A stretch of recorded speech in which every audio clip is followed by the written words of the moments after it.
సౌలు గర్వించాడు. మొదటి సంఘంలో ఆది సంఘంలో చెప్పనటువంటి సంఘ పెద్దను చంపడానికి మత పెద్దలు కూడుకున్నప్పుడు వాళ్ళకు నాయకుడిగా ఉండి నడిపించినవాడు సౌలే. వారి వస్త్రాల దగ్గర కాపలా ఉన్నవాడు కూడా సౌలే.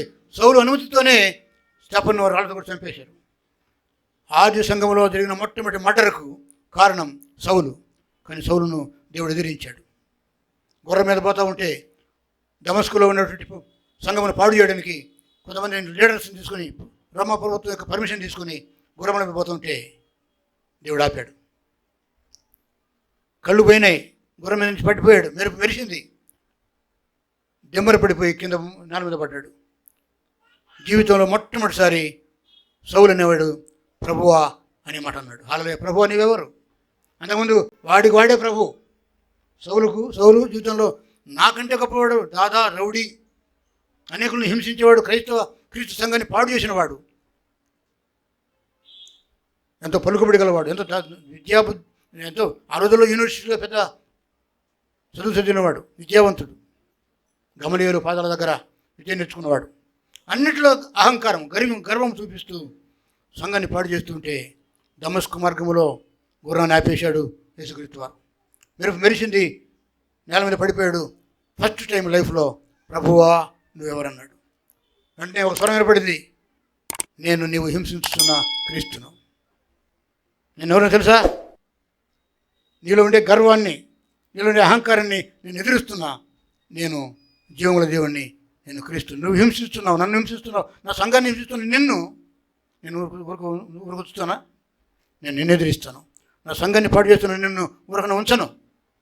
కానీ దేవుడు ఎంత మంచివాడంటే సౌలును చంపలేదు కానీ మార్చాడు. హల్లెలూయా. సౌలును పౌలుగా మార్చి, ఈనాడు సౌలు కంటే ఎక్కువ పత్రికలు రాసినవాడు గ్రంథంలో ఎవరు లేరండి. పౌలు కంటే ఎక్కువ సేవ చేసినవారు ఎవరు లేరు. ఆ దుర్మార్గుడినే మార్చి, సౌలును పౌలుగా మార్చి అనేక ఖండాల్లో యేసుక్రీస్తులో స్తోత్రపడించి చివరికి ప్రభు కోసమే హతసాక్షి అయిపోయాడు. తల నరికేశారు. యేసును ప్రకటించినందుకు ఆనాటి ప్రభుత్వము సౌలు తల నరికేశారు. సౌలు గర్వం ఏమైపోయిందండి? పౌలుగా మార్చి అహంకారాన్ని ఎదిరించి దీనుడిగా చేశాడు. సౌలు ఇప్పుడు పౌలుగా మారాడు. ఈ దినమైన ఎంతమంది సౌలులు సంఘంలో ఉన్నారు. వాళ్ళు పౌలులుగా మారడానికి దేవుడు ఇష్టపడుతున్నాడు. ఒకవేళ దేవుడిని ఎదిరించావా జాగ్రత్త, ఆయనను తగ్గిస్తాడు. దేవుడు నీ ఇంట్లో ఉండాలి, దేవుడు నీ యొక్క హృదయంలో ఉండాలి, దేవుడు నీ ప్రవర్తనలో ఉండాలి, దేవుడు నీ సాక్ష్యంలో ఉండాలి. నేను చేస్తున్న సేవ అదేనండి.